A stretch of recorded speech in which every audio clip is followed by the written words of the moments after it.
What's going on, guys? Hope you've had a great start to your week. We're about halfway through. We're up on Wednesday. Happy hump day out here. But we got a little spicy little topic. You know, I'm out here in Arizona, so we got to rep Arizona the right way, and we got to let everybody know exactly how crazy everything is going, but also how we connect Arizona to New York with what's going on with the whole migrant crisis in New York and forcing kids to go back to online learning at home so they can house the migrants because of this winter storms. Okay, things are getting really crazy, guys. So we're going to go into it, all right? And hey, real quick, forgive me. I don't got my glasses. I forgot them at the gym during my last open gym, so I'm glassless and I feel real awkward about it. Okay, so sorry about that, but let's get right into it, guys. Welcome again. This is Getting to the Facts. I'm your host, Andrew Curiel, and we're going to get right into this. But make sure we smash that like button. Subscribe to that channel if you haven't already, guys. We're going to make it work. We got here the first article from CBS News, and it'll be even better if I actually put it on the screen. There we go. Perfect. So, from CBS News, parents fume after students at James Madison High forced to learn remotely while school housed asylum seekers. Frustration has been escalating ever since parents and some community leaders learned James Madison High School students in Brooklyn would have to stay home Wednesday and learn remotely in order to accommodate asylum seekers temporarily staying at their school to escape Tuesday's storm. The decision to do so left many wondering if its schools could be impacted every time there is a severe weather storm. Expressing outrage, parents and some Midwood community members argued students' classes at James Madison High should never have been moved online to make room for asylum seekers to temporarily shelter in their gym and auditorium during the storm. It's inexcusable to do this to the students of New York City, especially after all they've been through with COVID, one person said. They have to come up with another solution. They cannot do this to the school kids, a resident named Steve said. Parents told CBS New York they were surprised that when they were notified Tuesday their students would learn remotely. They were even less impressed when they said some online classes never happened. My son woke up for the first period. His teacher didn't show up. He waited for the second. No teacher, a mother named Tatiana said. On Tuesday, city officials announced nearly 2,000 asylum seekers from about 500 families will be bused from their tent shelters at Floyd Bennett Field to James Madison High due to concerns over the tent's ability to stand up to severe weather. We're doing this out of an abundance of caution because of the high winds, New York City Office of Emergency Management Commissioner Zach Iskell said. And I mean, I understand, get them out of the crazy weather. I completely understand that, right? But you don't displace the students that are supposed to be getting their education to do so. We got to find some other place to put them. And if you can't find some other place to put them that is owned by the state, that's not a school that you're sending your kids to go get a freaking education to, then that means that you really should not be a sanctuary state. You don't got the room. Like, guys, I just don't understand this. Like I said, this is just another example where they don't care about the citizens of the state. They don't care about the people that are giving the tax money so that your government can do this sort of crap. You know what I'm saying? Like, we've gotten so stupid with who we've elected to go into office that we have elected authoritarians, basically, in these certain states to really take control of the taxpayer money to fund things that don't even remotely benefit the citizens of that state. You are flooding the state with illegal immigrants that pay no taxes, that only take up our healthcare system because we don't turn anyone away even if they're broke and have no money. So it's just a burden altogether on our economy, our healthcare system, absolutely everything. It is blowing my mind. And the media has done a very good job on trying. Like, they still have to report on some things, but they're really trying not to report on the heaviness of this situation, guys. This is the most illegal crossings that we have ever seen in United States history. Let that sink in. Okay? Let's go to this next thing, though. And this is over here on MSN.com. Biden's vetting at the border exposed. Agents reportedly relying on migrants' words. A report from the O'Keefe Media Group challenged the Biden administration's assertion that illegal aliens are adequately vetted before being flown to various U.S. destinations. James O'Keefe's investigation at the Phoenix airport revealed thousands of illegal aliens arriving daily, with one migrant seeking help to print a boarding pass for a flight to New York City. The report suggests that current vetting procedures are extremely inadequate, relying solely on the individual's words.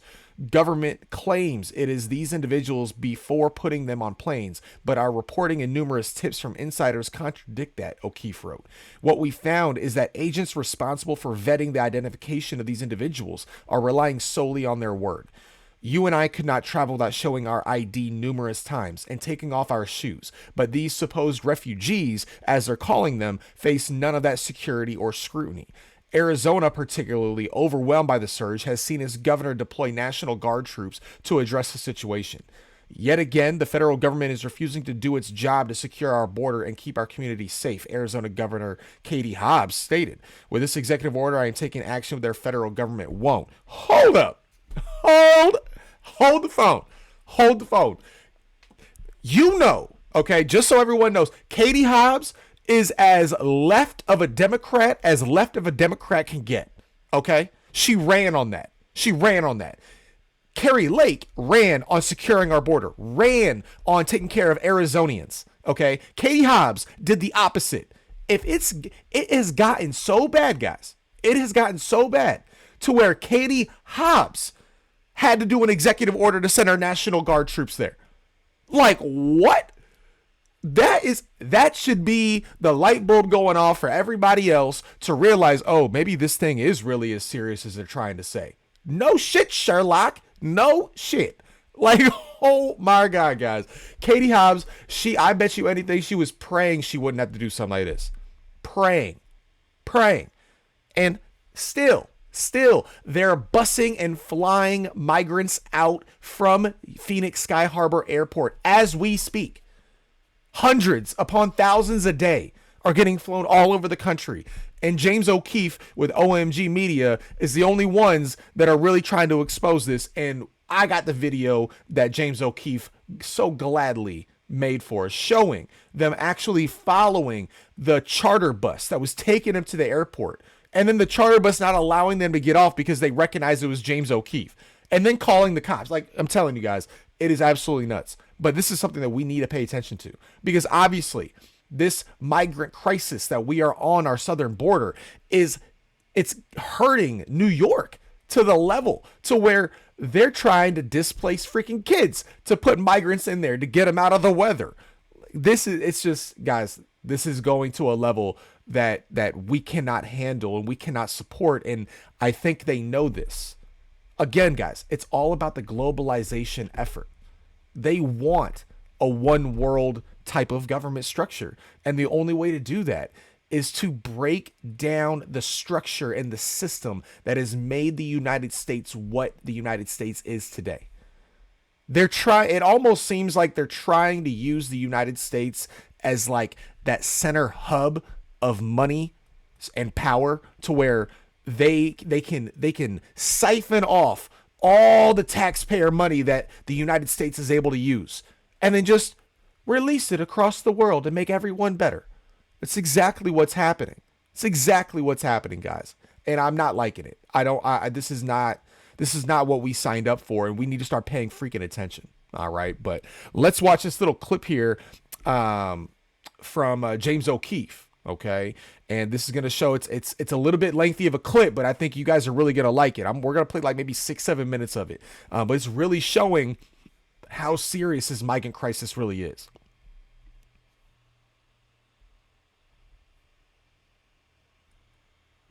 Harbor. The first thing that happened to us was the bus stopped on the side of the road. The driver got out and started taking video of us. He's recording us. Do you have this? Should I get out and talk to him? Yeah. Okay. Let's go. Come on. Hi, sir. Hi. He's filming us. So we're following this bus.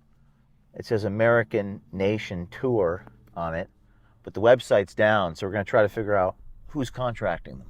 Then, to our shock, the driver of the bus turned on his rear tail lights and began to attempt to back into us, apparently trying to ram into our vehicle. He's backing up into you. He gets my car, he's paying. Get it on video. Okay. I don't know what that was about. This guy's trying to threaten us right now. But we're journalists on assignment.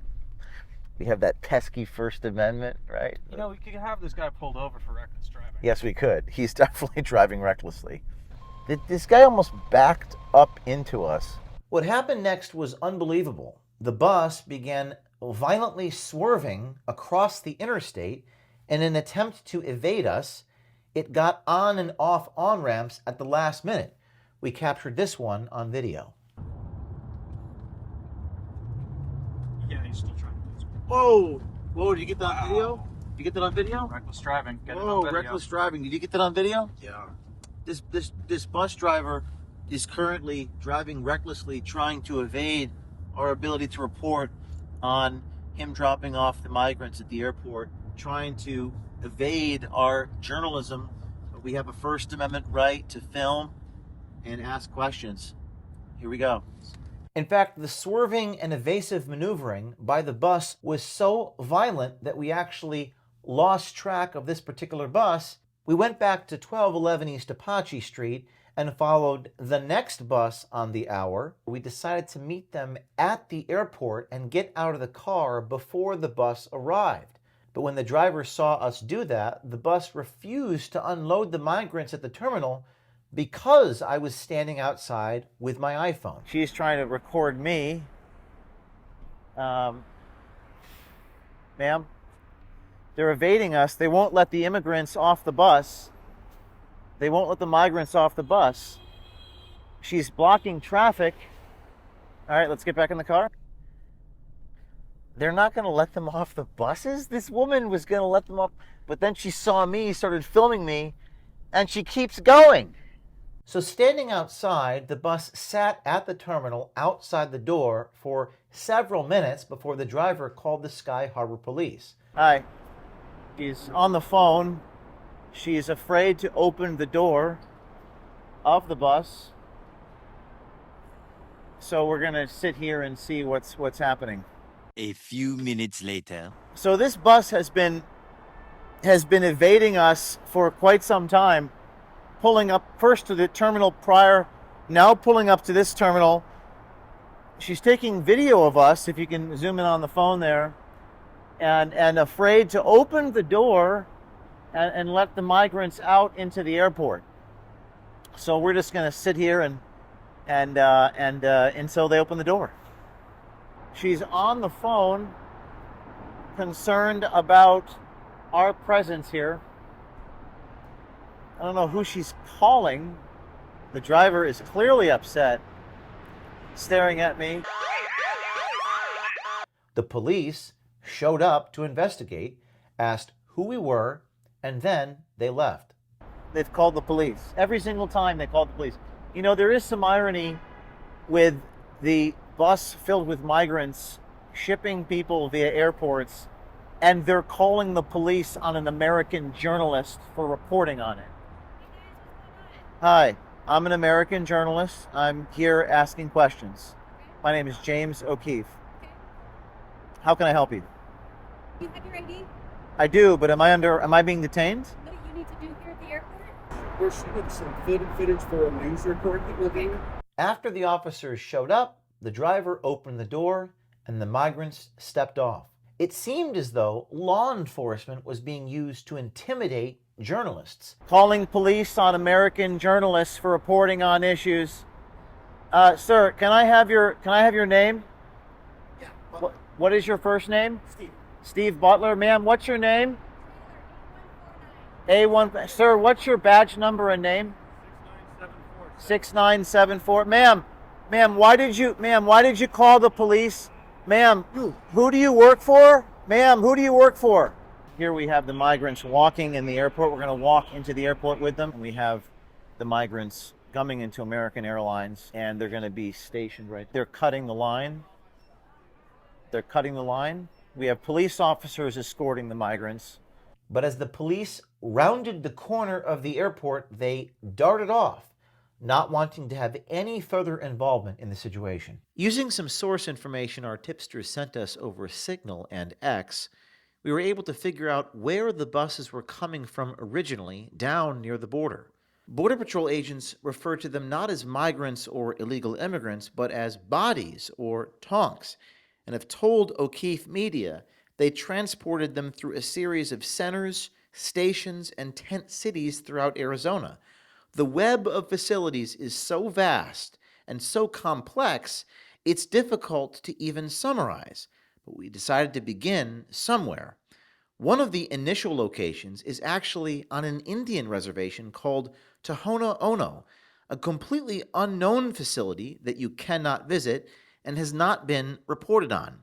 The facility is referred to as LEC, or Law Enforcement Center, 3 miles north of the border on San Miguel Road. It is from here that the bodies are transferred to places like TSS, the tent city at 4550 East Los Reales Road in Tucson, close to the Los Reales landfill, or perhaps to the tent city on the border town of Nogales, NPC, the Nogales Processing Center. It is from the Nogales Processing Center that the bodies are then transferred to an area where they are bused north, taken to another processing facility that has capacity, or to NGOs like the International Red Cross, the International Rescue Committee, and many others. So we decided to check out where the bodies were being loaded onto the buses after the Nogales Processing Center. That occurred at the intersection of North Grand Avenue and West Crawford Street in Nogales, Arizona, just a few hundred yards from the border. I went to talk to the driver and the organizers of the buses. Ma'am, perdóname. ¿Habla inglés? Yes. Let me see your badge. See this badge, please? Santa Cruz County. I noticed that the badge the staffer on the bus was wearing was one of Santa Cruz County. Apparently, the county foots the bill for the transportation of the migrants from the border towns like Nogales to the migrant centers we found in places like Phoenix, and also, apparently, Tucson. Are you with the county of Santa Cruz, or? Yes. For the county. Is this a bus transportation? I can't answer no questions. Oh, okay. Okay.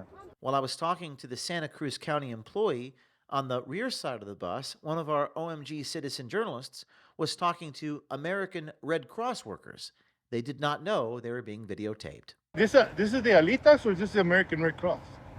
This is, well, we're the American Red Cross, just a sister. The Red Cross official confirmed that another nonprofit called Alitas was involved in Nogales and Tucson. My worries is that you've probably been watching TV. They get shipped and then they get like abandoned over there. Well, I'm here, and I can tell you that that's not true. They go to another place.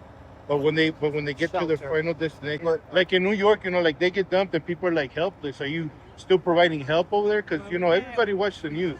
Can't discuss that with you, sir. Huh? Cannot discuss that with you. The Red Cross workers confirmed that the migrants were shipped to more secretive shelters throughout the state, and we at OMG were determined to find them. And find them, we did. Why are you blocking the camera? What? Out of respect for humans, okay? What do you mean respect? I mean, guys, I'm telling you, this is going to be something that cripples the United States. We are allowing migrants in at such a rapid pace. There's no way. And I've also done I've seen another article as well, which I thought I put in one of my other videos when we talked about everything. But when it comes to these migrants, they're saying they're seeking asylum. And then what are we doing? We're giving them a court date in the year 2030 or 2035. Like they're already going to be here for damn well a decade before you actually see if you're going to give them asylum or not. Like, again, guys, this is just too coincidental to not be planned out. Okay. And we need to get this fixed. We need to get this handled. And this administration will not do it. They will not do it. Okay. Because I'm telling you, I don't think I never thought in my life up until now that this country was close to being on the edge. I really, up until COVID, I really thought I really thought we were doing a little bit better. We were becoming a little bit better. But after COVID, guys, we let in this Biden administration just ruin absolutely everything that we had going for us. Like, were we perfect? No, we were definitely not perfect. But Lord, were we getting better? We were getting better. The economy was getting better. The average middle class family had an extra $5,000 in their bank account on average. I mean, guys, I just don't know what. I mean, I guess it's easy to complain about somebody's actions and how they talk, and they're just such a bad person in general when things are going good, and the average person has money. And the average person isn't really struggling as much as they were living paycheck to paycheck like they are now. But when shit hits the fan, you're gonna want somebody that has a little bit of balls to actually stand up for the American people instead of this. You want to keep paying the gas we're paying and the price we're paying for groceries and all this stuff just so we can afford the rest of the world to go into this globalized effort that's going on? I don't think so.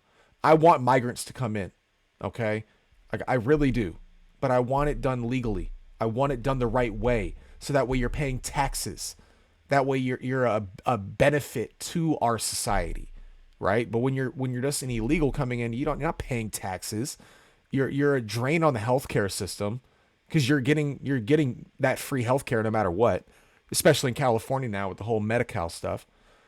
So again, guys, it's just something we really need to pay attention to. And even if you're not in Arizona, it's something that I feel like everybody should really be aware of, that this is a real crisis, because depending on what news you listen to, and if you're not on a border state, you just think like, oh, I mean, they're complaining about it, but it's not that bad. We've always had migrants. Yeah. No, not at this clip. Okay, not at this clip. But I hope you guys like the content today. Again, sorry for not having my glasses, guys. I feel a little naked right now, but I had a good time hanging out with you guys, and I hope you have a good rest of your week. Stay blessed out there, and I'll see you in that next video.